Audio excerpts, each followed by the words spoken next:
Saturday the 3rd of July 2021. Remember where you were, remember what you were doing. Stage 8 of the Tour de France was one you'll never forget.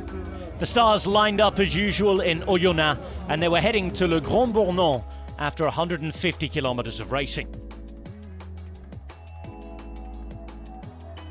The first foray into the mountains, the first real climbs of this tour. 5 categorized climbs, of which 3, all in the last part of the stage, were first category climbs.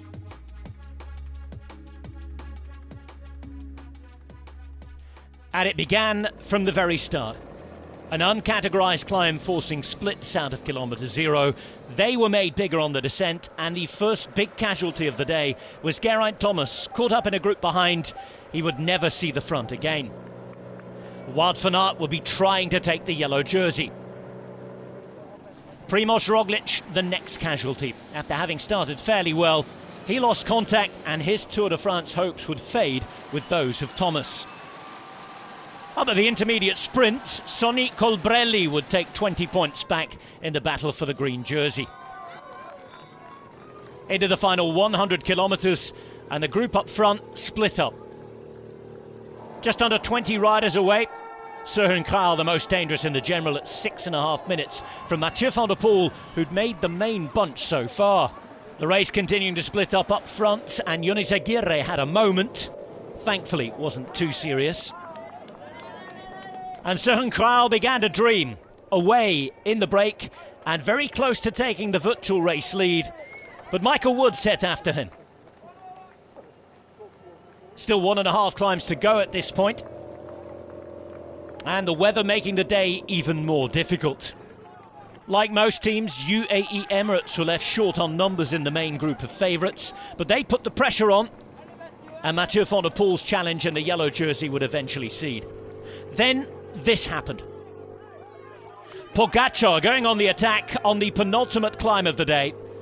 Carapaz the only man to follow him, but not for long. Pogačar pulling away from the former Giro d'Italia champion, and it's the reigning Tour de France champion who had laid down a marker.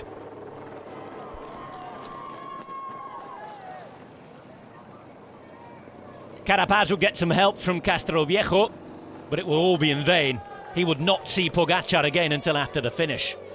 The question is, would Pogačar see the front of the race? Unthinkable at one point, but making his way back, the time gap began to disappear. Pogačar in the big ring on a first category climb, putting in a performance that we haven't seen for a very long time in professional cycling.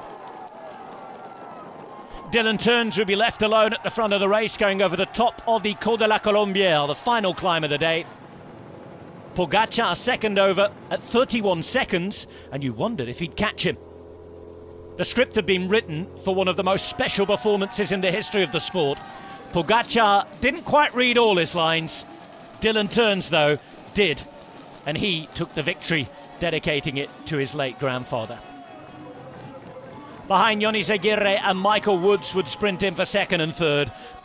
But Tadej Pogačar dropped a bomb on the Tour de France and put in a performance that would change the shape of the whole race, still with 2 weeks to go. The first mountain stage, they often talk about making a statement. That was a fully fledged declaration. Wout van Aert battled to the finish but was unable to get to his yellow jersey dream. Dylan Teuns celebrated, with Bahrain victorious, taking their second win in as many days. Some huge gaps between the top finishers and the GC favourites. Tadej Pogačar exchanging white for yellow. Many thought that stage 8 would be the first proper day of the Tour as the race hit the mountains. Most will now be wondering if it realistically was also the last. 1 minute 48 to Wout van Aert, 4.5 minutes to the next contenders, and from 1st to 10th, after just 8 stages and 1 day in the mountains, almost 7 minutes of a gap. One final stage in the first week to come. Cluse to Tignes, 145 kilometres, our first all-category climb of this race, and a finish in Tignes 2 years after the stage there had to be cancelled because of a landslide. We know that anything can happen in the Tour de France, but it will now take another monumental effort to change the course of this race, which as it stands belongs to Tadej Pogačar.